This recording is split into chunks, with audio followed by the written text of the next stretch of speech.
Total news blackout.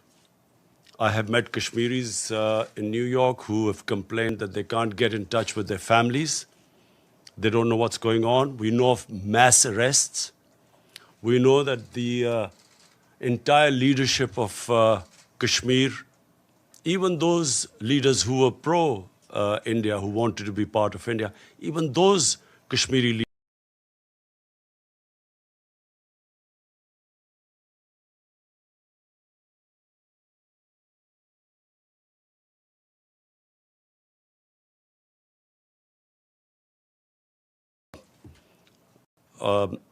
who came to see me, who belongs to Kashmir, told me that his relative suffers from dialysis, has kidney problems, so has to have dialysis, and he's fearing for his life. So basically, my whole point of saying, of coming here was to highlight this. This is unprecedented. 8 million people in an open jail is unprecedented in this day and age. And then this nonsense that this is a part of India, so the world should stay out. Just to remind the world that there are 11 Security Council, UN Security Council resolutions that recognize Kashmir as a disputed territory and which gave the right to people of Kashmir the right of self-determination through a plebiscite to decide their destiny. That right has been given to the people of Kashmir. For 70 years, this plebiscite never took place. And then unilaterally, this BJP government has annexed Kashmir. They have gone against their own constitution. They've revoked the constitution of Article 370. And so what we fear now, the next point is what is going to happen. What we fear, and which is the stated aim of the BJP government, that they will change the demography of Kashmir. To change the demography of an occupied piece of land is against the Fourth Geneva Convention. It's considered a war crime. And secondly, the biggest worry is what happens once the curfew is lifted. We fear with 900,000 soldiers there will be a massacre. And that's also what we are trying to tell the world community, that they must act on it. And my other fear is that India, for whatever is happening in Kashmir, will blame on Pakistan. Last February, there was a Kashmiri boy who blew himself up on an Indian military convoy. The parents of the boy said that he was radicalized by the security forces on some checkpoints or something. Nothing to do with Pakistan. Yet Pakistan was immediately blamed for it. I went on air and said, if you give us any proof that Pakistan is involved, we'll take action. Before any proofs could come, the Indian jets arrived. They bombed us. In retaliation, Pakistani jets went and bombed India. On their way back, they were chased by 2 Indian jets who were shot down. Immediately, we returned the pilot who fell in Pakistan, and we returned to India. But unfortunately, that was treated not as a gesture of peace, that we didn't want escalation between 2 nuclear-armed countries.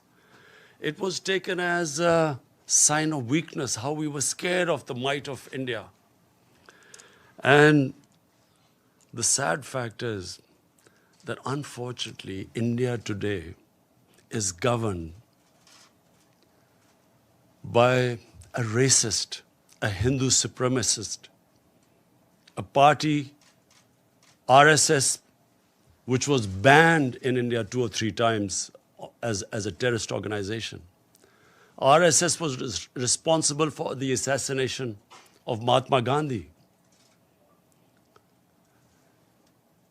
Prime Minister Narendra Modi, who's a life member of RSS, was responsible for the pogrom which took place in Gujarat, where 2,000 people were butchered, burnt,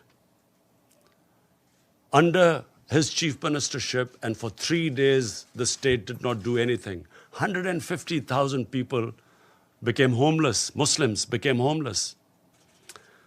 Unfortunately, India is past 6 years, is being governed by an extremist party. It believed in the ethnic cleansing of Muslims from India. This is what the founding fathers of RSS, you can just Google and read what they said, who they were impressed by. Adolf Hitler, Mussolini were their role models. This is all, you can just Google it and you'll find it. And this is what we face right now. The moment my party came to power, we tried to do everything to mend our relationship with India. I approached him, I called Prime Minister Modi, said, we have similar problems. You and we have poverty, unemployment, and of course, climate change is going to affect both Pakistan and India. And all these efforts were rebuffed. We thought it was because of the election campaign. We thought maybe, a nationalist party would pander to its base. So we waited till after the elections. And once the elections were over, we again approached them, and then we found that they were trying to push us into the FATF blacklist to bankrupt Pakistan. That's when we realized there was an agenda. And of course, on 5th August, the agenda came forward. They do not consider Muslims as equal citizens. Neither do they consider Christians as equal citizens. They do not believe in the Nehru-Gandhi secular, plural Indian society. India is changing, has changed in the 6 years. I know India. I have friendships, I know through cricket, I know the India of Nehru and Gandhi, and I know what is going on now. So I'm alarmed, and I think the world leaders need to know. I've spoken to the world leaders. I've spoken to President Trump. I've spoken to Boris Johnson, the British Prime Minister. On telephone, I've spoken to Angela Merkel, to President Macron of France. I've spoken to the Muslim leaders. And this is the time for the world to act before this goes too far. Because this is the first time after the Cuban crisis, 2 nuclear-armed countries are going to come face to face. And what we fear is already the statements that are being given, that terrorists are being lined up on the borders of Kashmir, waiting from Pakistan to go inside. What sort of a nonsense is this? What possible benefit is Pakistan going to have now sending in terrorists when there are 900,000 security forces there? All that will happen is that there will be more oppression on the people of Kashmir. Why would we want to, what will be achieved from that except Pakistan will be blamed, and secondly, there will be more oppression of the people of Kashmir. But this is typical. I've heard Prime Minister Narendra Modi talk about this, that Pakistan should stop terrorism. What is worse than this sort of state terrorism that is going on? How can anyone justify 8 million people locked up inside? What justification could there possibly be for this? For 50 days? Meeting cancelled here. Anyway, I hope that, by the time I leave here, I will be able to apprise everyone of the situation. I want the United Nations they have a responsibility. After all, it is the United Nations Security Council resolution that gave the Kashmiris the right of self-determination. And what is happening to them right now, responsibility lies on the United Nations too. And also, I think, finally, of the world leaders, the big countries, the powerful countries, I would urge them to look beyond big markets. There's certain, if this thing goes wrong, the effects will go way beyond the borders of the subcontinent. And this obsession with big markets and trade and all that, I mean, this is serious. And I again repeat, we do not know what will happen after the curfew is lifted. And my fear is that with 900,000 troops there, there will be a massacre. Yes, Mr. Prime Minister. Wait, Mr. Prime Minister. Michelle from Reuters, please go ahead. Thank you, Prime Minister. Michelle Nichols from Reuters. On behalf of the UN Correspondents Association, thanks so much for the news conference. There was a report earlier, as you said, you met with President Trump yesterday. There was a report earlier today that President Trump has asked you to mediate between the United States and Iran. Is that true? Can you elaborate? Has President Trump asked you to take a message to President Rouhani? Before President Trump, I stopped over in Saudi Arabia because of the drone attacks on their oil facility. And I spoke to Prince Mohammed bin Salman, and he also asked me to talk to the Iranian president. He knew I was meeting him. And so also President Trump asked me that if we could de-escalate the situation and maybe come up with another deal. So I did convey this, and yes, we are trying our best. It's an ongoing thing, so I can't reveal more than that. So, sorry, just a quick follow-up. So, yes, you are now mediating between the United States and Iran. And when did you speak with President Rouhani? I immediately spoke to President Rouhani yesterday, after the meeting with President Trump. But I can't say anything right now more than this, except that we are trying and mediating. So how do you think the situation can be escalated? I'm hoping that, that there is no conflict. You see, I do not believe that conflicts actually resolve anything. I mean, we have the situation in Afghanistan, and here's me on record saying that I was anti this, the whole war in Afghanistan and Pakistan becoming part of this war. And I was told both times that, look, the war in Afghanistan will be over in a few weeks, and Pakistan will only be involved in it for a few weeks. So, 19 years down the line, we have a situation. Again, by the way, we are still hoping. I've spoken to President Trump. We are trying now to get the talks restarted between Taliban and the Americans. And hopefully, if the deal is signed, which was almost about to be signed, then I would try and meet the Taliban to convince them to talk to the Afghan government then. Because until now, that's where the hitch was. Taliban were talking to the Americans, but not to the Afghan government. So Pakistan is affected by this, by all the turmoil in Afghanistan. We desperately want there to be peace, also for the sake of people of Afghanistan.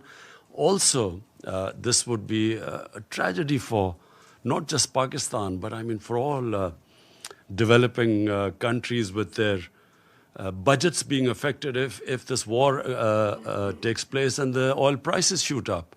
It's going to cause much more poverty, so we'll try our best in both cases. Thank you. James, Al Jazeera, and after this, if I can't identify somebody, please identify yourself before you ask a question. James, go ahead. James Bays from Al Jazeera. On Kashmir, I've heard absolutely everything you've said, but I still want to ask this question. You're here in New York. Prime Minister Modi is here in New York. You both had meetings with President Trump.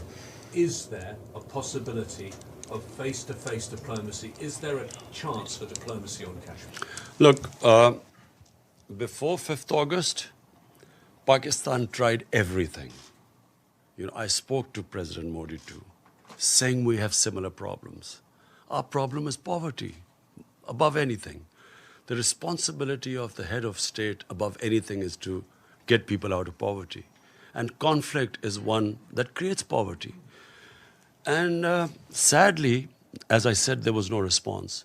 Now, after the 5th of August, I'm afraid what is the point of talking now? What they had done to Kashmir, unless and until they lift the curfew and then restore that Article 370, there's no chance of talking. So that's why we've asked President Trump and other world leaders to intervene. The lady in pink right here. Thank you very much. Mr. Prime Minister, you're a man of enormous sophistication, and you're aware, I know, that there are very often forces behind the kinds of conflicts you're facing now. You have mentioned the Security Council.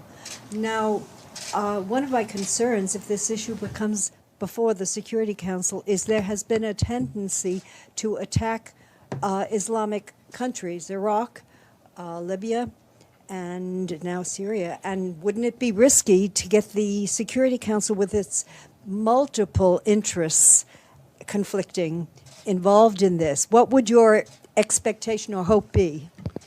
The responsibility is peace and security. Look, I mean, if ever the Security Council has to move, it's now. And I'll say for two reasons. One, the people of Kashmir are suffering simply because the Security Council could not implement its decision to allow them the right of self-determination. The 11 resolutions. So it's their responsibility. 8 million people are locked inside for 50 days. It's inhuman. So what is the Security Council for then? Second, this has a potential of the unthinkable. Two nuclear-armed countries face to face. Surely the Security Council came into being to stop this. I mean, this is as bad as it gets. Yeah. So here's me, the reason I started by saying, I would not have come out of Pakistan because, we are just about coming out of a really difficult economic situation and governance issues and fighting a corrupt mafia. I would not have come here. But I'm alarmed because here's me, there's one prime minister that side, there's one this side. A sane mind can't think of a nuclear war. No sane mind can think of it. We grew up and after the Cuban crisis, and all of us sort of knew that the Cold War was there because the other war was unimaginable. But when you have what you have in India right now, and I say this who knows India, this is an ideology, a racist ideology, which believes in the supremacy of a Hindu race. The other races are not supposed to be equal. How do you reason with them? How do you reason with what they've done in Kashmir? I mean, would you expect a civilized society to do what they've done? I'm locked in, 8 million people. So therefore, I'm worried that if this goes on, there can easily be a miscalculation. And that's why the United Nations must act. Mr. Prime The lady in the white suit at the back, please identify yourself. We'll come to you, Mateen, in a minute. Let's just take some ANCA members. Thank you very much. My name is Nazira Azim Karimi. I'm Afghan journalist. Mr. Khan, as Afghan people are a high expectation because you're peace ambassador, you are very famous soccer player. Million of No, cricket. Ball game, more or less the same. Ball is involved. very famous. As a peace ambassador, which role Pakistan should play to bring Taliban and the table to make negotiation with the Afghan government? What is the reason Thank you. why they don't want to talk with Afghan government? Thank you. Thank you. Well, this was a sticking point, as you're right, that the Taliban were willing to talk to the Americans, but not to the Afghan government. And at one point, the Taliban wanted to meet me, but I asked the Afghan government, and they asked me not to meet them. So the reason they said was that until President Ghani came to Pakistan, only then afterwards I should meet them. So I was planning to meet them once they had signed the deal with the Americans, and I would have met them for only one reason, that they should now talk to the Afghan government. But unfortunately, on a tweet, we found out that the deal was off. But, it's very sad because that was very close. And once the deal was made, then, the progress would have been made. But let me just be clear. There is no military solution, which is what I've been saying for a long time. And once the Afghans get together, they will find a solution. It must be You know, if the government sits down with the Taliban, they'll find a solution. But it's a question of getting them there. Iftikhar, APP. Thank you, Prime Minister. Iftikhar Ali from Associated Press of Pakistan. For weeks, you have been calling for lifting of siege in Indian occupied Kashmir. And in this connection, you have met representatives of international humanitarian organizations. What is it that prevents them to carry out their mandated task of providing relief to the Kashmiri people and to visit the prisoners, which they are mandated to do?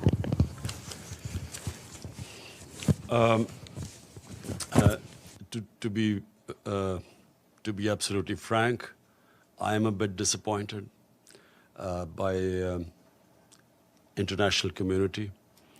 I'm disappointed first because, you know, if 8 million Europeans were put under siege like this for 50 days, or Jews were put under siege, or Americans were put on siege, well, forget Americans, even 8 Americans were put under siege, but I'm talking about any other. I mean, would the reaction have been the same? You know, they make statements and there is no pressure as yet on Narendra Modi to lift the siege. So we will keep mounting the pressure.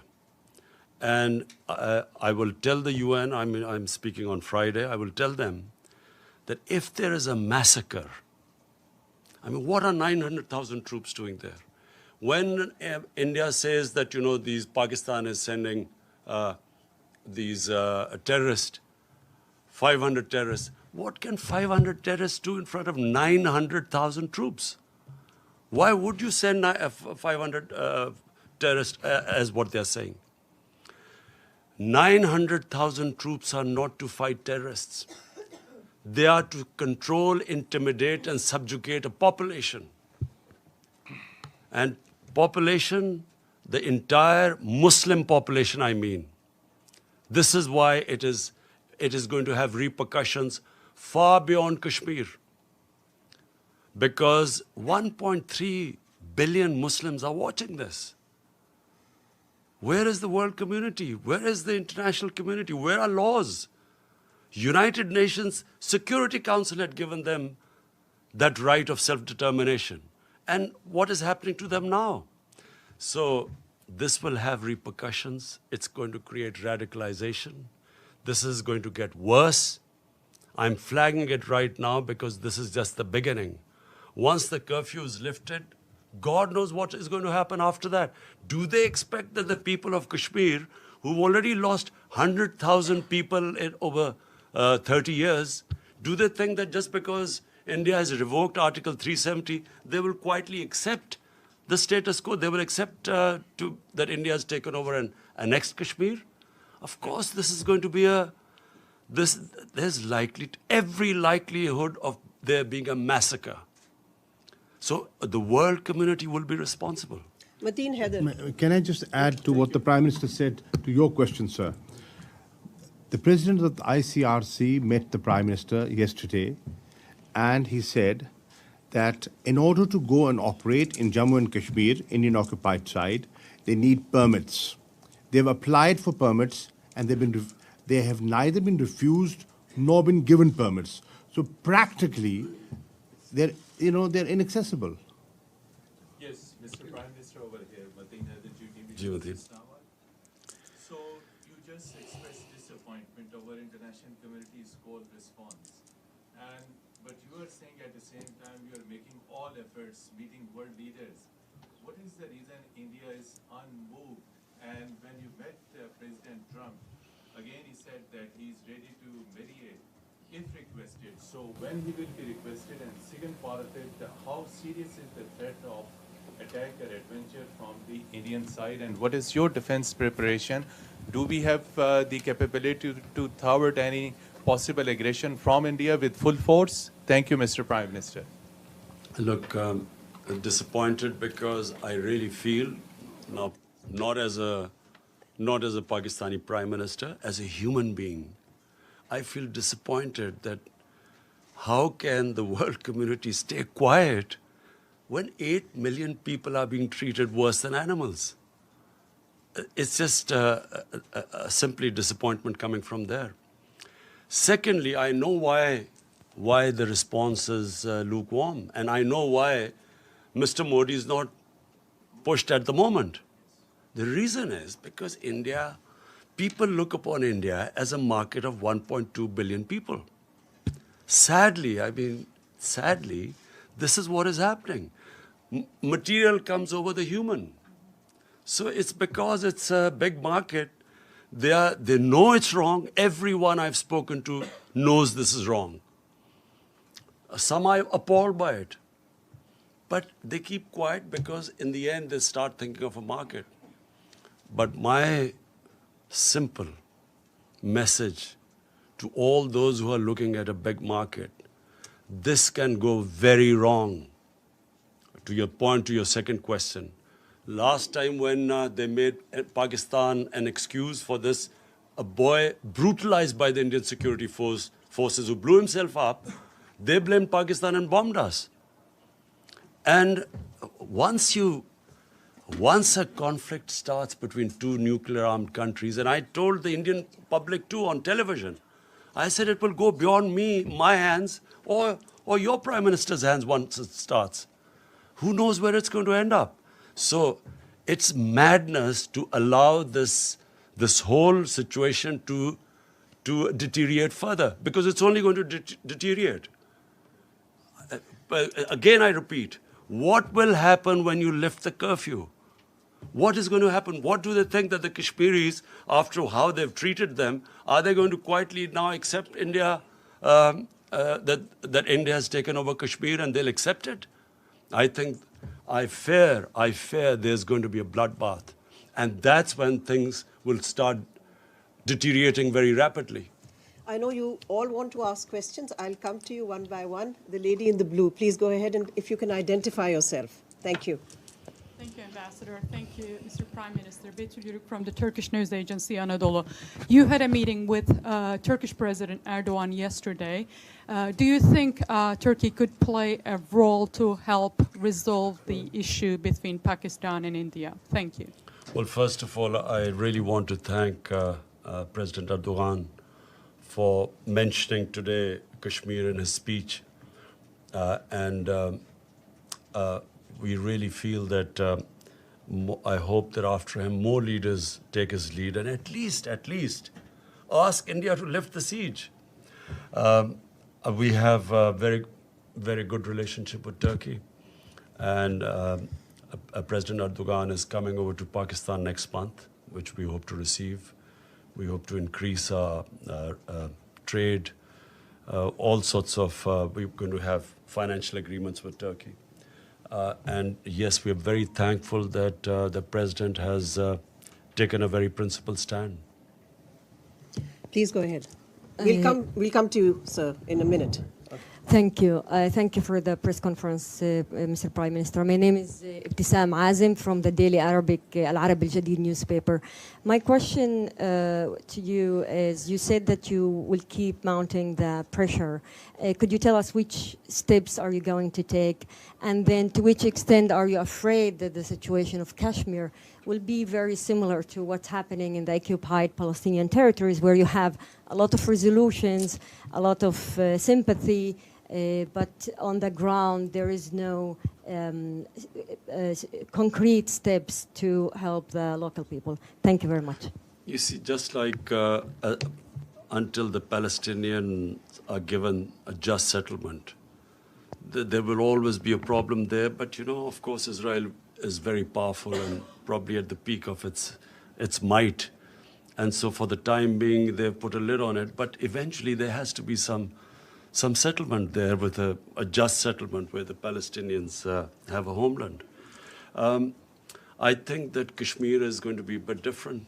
For 30 years, people of Kashmir have wanted, this freedom movement has grown. Today, the act done by the Indian government of shutting people in their homes for 50 days has alienated the entire spectrum of Kashmiri public.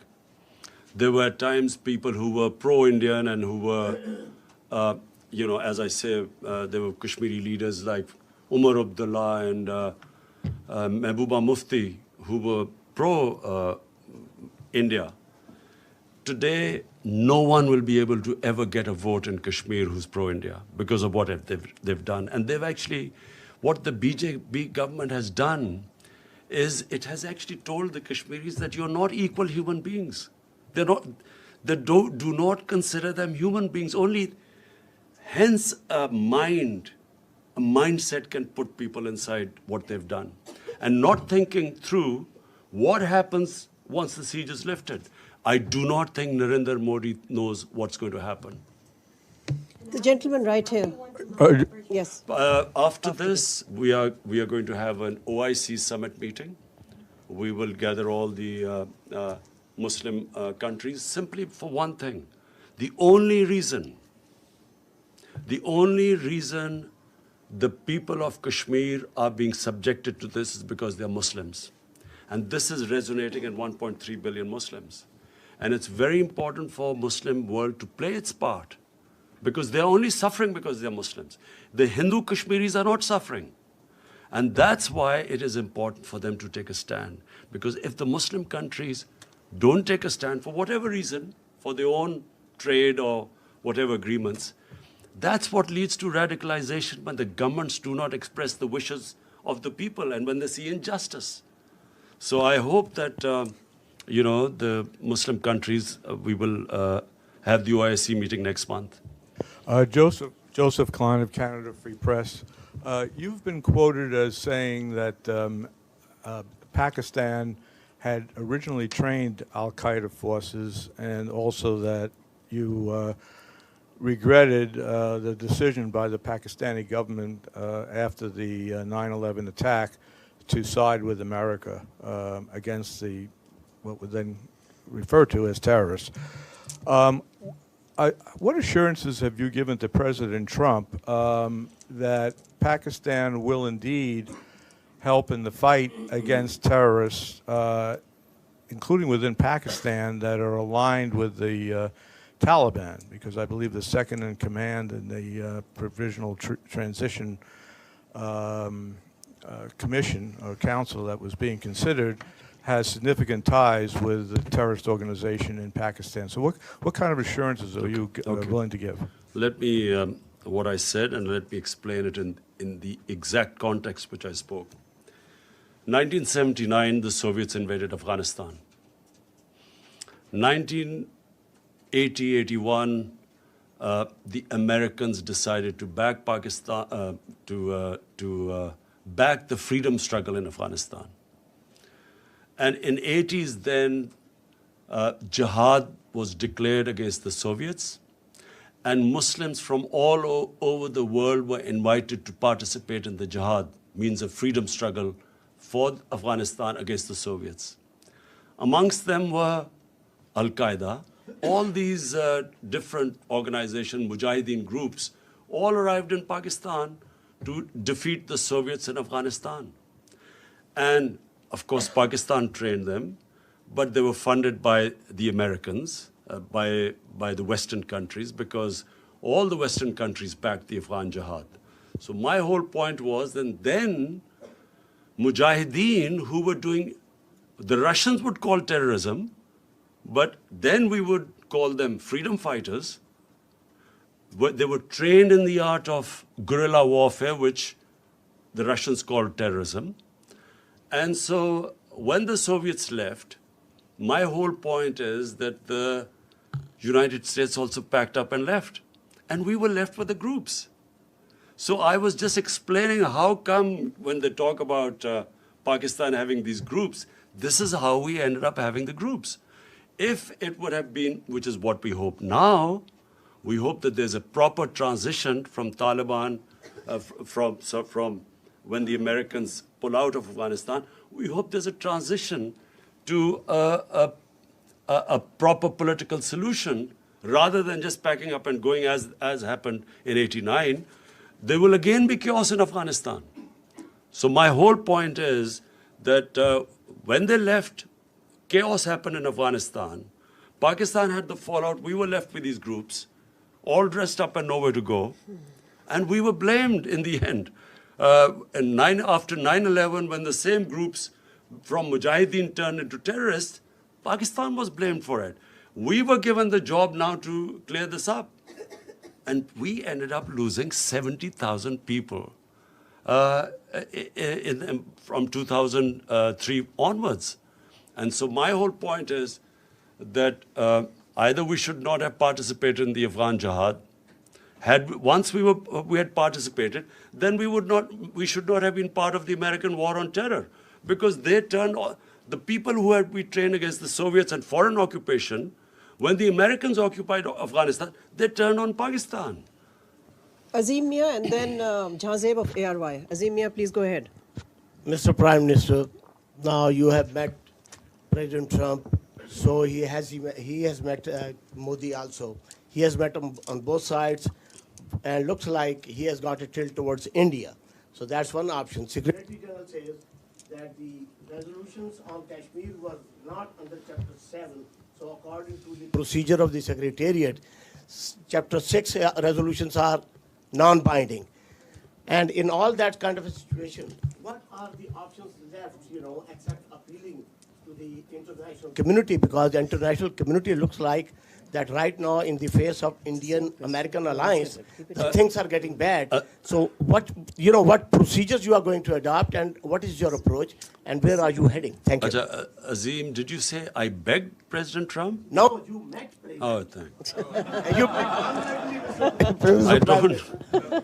I've never begged from anyone. So I have met, and I apprised President Trump exactly of the situation, and I have told him, like I have told you, the gravity of the situation. This could go serious. Look, intelligent human beings start thinking ahead. I mean, you have to think of the hope for the best, but you should be prepared for the worst. The worst scenario in this is unthinkable. Normal human beings do not think of that. And so therefore, it is my job to tell them, in my opinion, things will deteriorate. We will keep them apprised. At least we have informed the world community what's going on. And as time goes on, and I fear that this is going to end up in a massacre, at least we will be able to tell the world community. And if India blames Pakistan for this, then at least the world would know about it. Previously, it was anything that happened in India. Look, what has been going on in the past? After 9/11, you used that magic word, Islamic terrorism, and all humanitarian rights were waved aside. You could do whatever you like with the people, provided you could term them as Islamic terrorists. And this is exactly what Narendra Modi is doing. This near genocide which he's about to commit, he's blaming it on Islamic terrorism, hoping that he'll get away with it. And that's why it's important for us to communicate with the Western world and civilized world and tell them what is happening. That's why we're telling them, send your own observers and find out what's happening. If India has nothing to worry about, and guess what the excuse of shutting down, putting people under curfew and shutting them in their houses for 50 days, the excuse is that this is to develop Kashmir. This is for prosperity of Kashmir. This is what the Narendra Modi position is. So it's important for us to tell the world, and I know now, I'm satisfied that at least everyone knows. I've apprised all the major world leaders of the situation in Kashmir. The follow-up question is... No, Azimia. No, Azimia. No, there are other people who want to ask a question. Go ahead, Jahzeb. Thank you, Ambassador Malia. This is Jahzeb Ali from Airwine News TV, Pakistan. Prime Minister, like President Trump, Secretary General of United Nations also offered to mediate between India and Pakistan on Kashmir issue. On Kashmir issue. So, sir, you still have to beat him. Sir, will you comment on the role of United Nations? I mean, United Nations also failed to implement its own resolutions for the last many years. So, in your opinion, what's the reason for that? Thank you, Jahzeb. Jahzeb, inshallah, you will see that this issue is not now going to die down. You will see in time. Dawn, Anwar Iqbal or Masood Haider, you decide amongst the two Anwar. of you. Huh?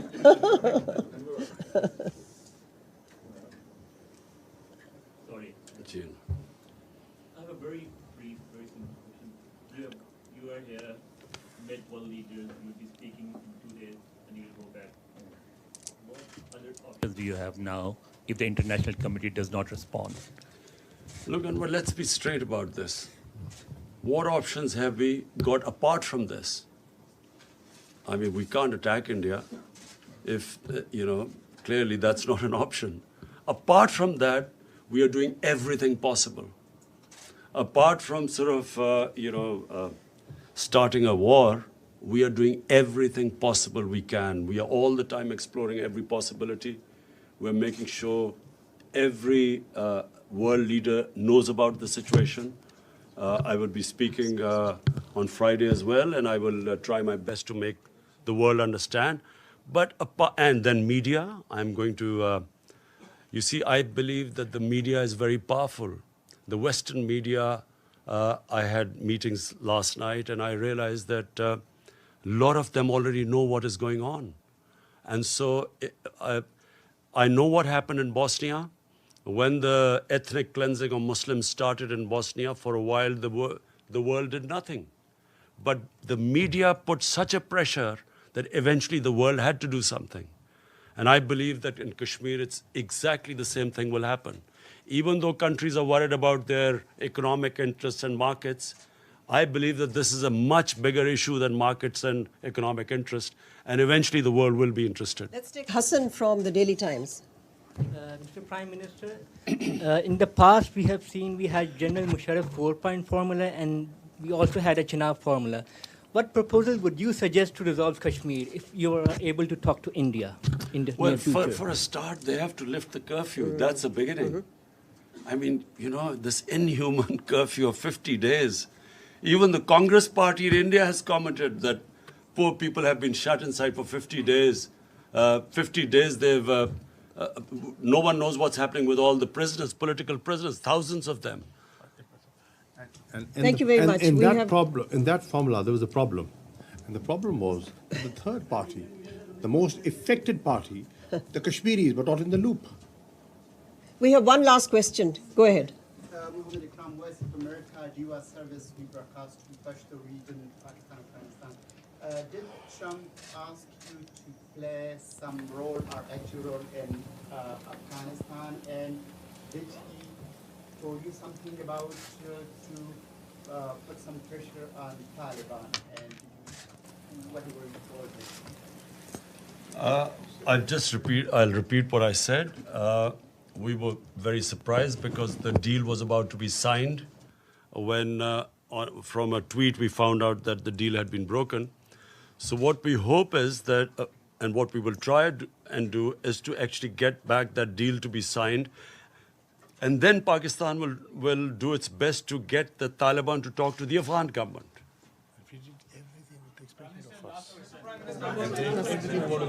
We're done. We're done. Prime Minister, as we know that there is no word of disappointment in your dictionary.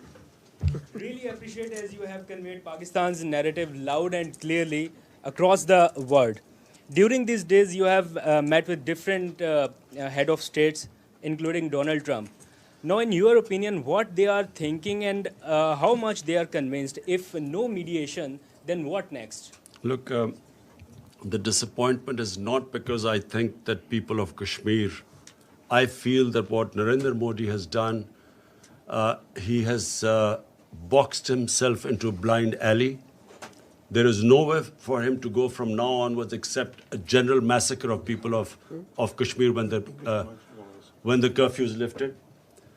There's no other way for him to go. So I feel that from now onwards, and I know that the people of Kashmir for 30 years have been fighting for their independence, and 100,000 have lost their lives. They have lost fear of death. When a population, and you're talking about not few thousands, 8 million people, when they lose fear of dying, and freedom becomes much more important than living a life of slavery, I don't think that he will be able to stop this now. I think the momentum will gain pace. So I'm not disappointed about where it is headed, because I know that this will eventually now end up in freedom for people of Kashmir. What I'm disappointed is that for some reason, countries put their economic interests ahead of human beings. This is the same with climate change. Countries, because of not wanting to lose their growth rate, do not realize that what impending disaster this climate change is bringing to the world. Neither do countries, for instance, which I'll be speaking about, this money laundering which comes from the developing world into the rich countries every year. Billions and billions of dollars from poor countries moves to rich countries through corruption, ruling elites of developing world, taking the money out. And unfortunately, because if anything, the richer countries gain from it, they do not take any steps to stop it. This is a plunder of the poor countries. The poor countries are getting poorer. The rich are getting richer. And these criminals who plunder the poor countries have an easy way of parking their money, buying flats in New York and London. And that's what we want. We want the world to take notice of this. The richer countries, they should have strong money laundering laws. They should, if we can identify that money has been stolen from our countries, it should be immediately given back to us. But this is the problem, because the laws are so complicated, and if the rich countries want, they can easily tighten the laws so that it will be the biggest deterrent for these criminals in third world to take the money out. Thank you. Thank you very much. One last question. Thank you.